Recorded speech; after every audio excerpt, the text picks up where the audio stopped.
This is a presentation about why we have to keep training contract records by Paula Karat, Managing Director at Online Mentor. Why? Why do trainees have to bother keeping a training contract record? The starting point is that they are told that they must do so.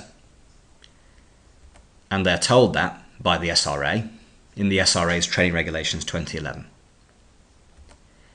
which say, amongst other things, that trainees must keep a regular and adequate training record. Those words, regular and adequate, we'll come back to.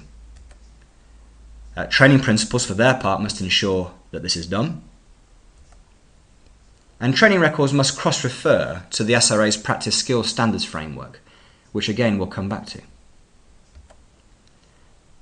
And trainees must get good coverage of the SRA's Practice Skills Standards as a condition for qualification. And the training record serves a regulatory purpose here. It's supposed to capture that coverage and evidence it. Okay, let's go back to some of those words that we identified in the regulations. Regular. Well, it's not defined in the regulations, but we know from guidance elsewhere that the SRA expects training records to be kept up to date on a weekly basis. Adequate.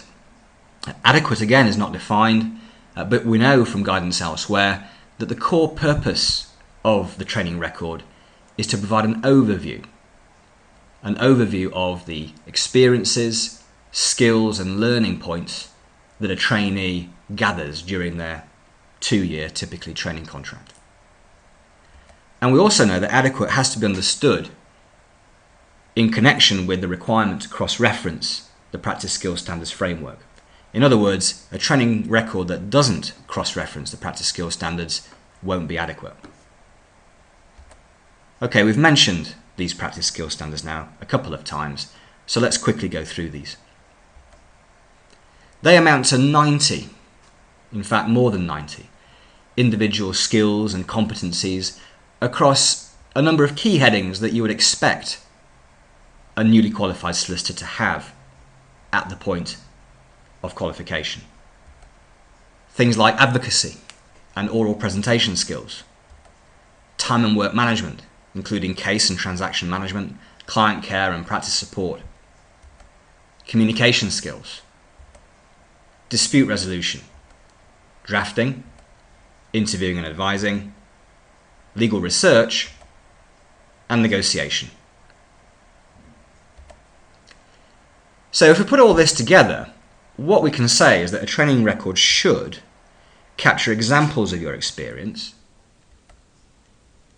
be selective in nature. So a training record must not be a duplicate time recording system. That is absolutely not the idea. However, it should be sufficiently full and sufficiently wide-ranging and comprehensive that it's representative of the kind of work that you've been doing.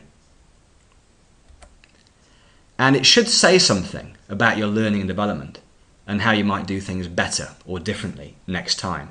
In other words, it should be a reflective document.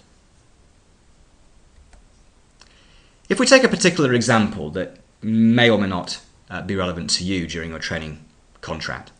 Let's say you find yourself in the property department and in a particular week you find that you've completed 20 TR1 forms. What do you do when you think about completing your training record? Do you create 20 individual entries in your training record for each of these TR1s? Or do you perhaps create one entry for all of those 20 entries that you've done, noting at a more qualitative, selective, holistic level what it is that you've learned? Well, clearly it ought to be B. What if I don't? So what if you're a trainee and you don't bother keeping your training record up to date? Well, the first point to note is that you will be putting your firm and your training principal in breach of the SRA training regulations. And note that the SRA has audit powers and can demand to see your training contract record, which, although given the SRA's limited resources, doesn't happen at every firm every year by any stretch of the imagination. The point is, it does happen. And I know of firms that have been audited and often what happens is that the SRA comes knocking and trainees are then required to retrospectively update their training records. And clearly that can't be the right way to do it. Also note that your training principal, when it comes to signing you off for qualification, must be satisfied that you've complied with the SRA requirements. Now, we've talked a lot about the SRA requirements, and clearly they're very relevant and important, but it's not just about the SRA. A training record should be a genuine learning and development tool. It should be a vehicle for you to capture and reflect on your learning and development. It should also be a way for you and the firm to assess your progress against the SRA and firm-specific KPIs. When done well, a training record is highly relevant for mid-seat and end-of-seat reviews and discussions with your supervisor. And again, when done well, it can become a database, a CV builder for future NQ applications. Now, historically, and still at many6 training records have been paper-based. And here, for example, is the SRA training contract record pro forma.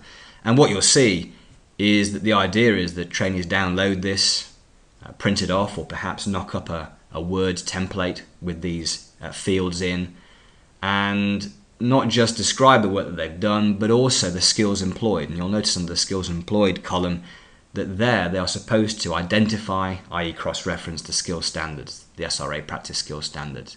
And this is where the system falls down, because clearly, for a busy trainee, the idea that they will fill this out manually and then cross-reference to another document somewhere and pick out the practice skills standards and reverse engineer them into this form is a bit of an ask. So typically this is where the system falls down.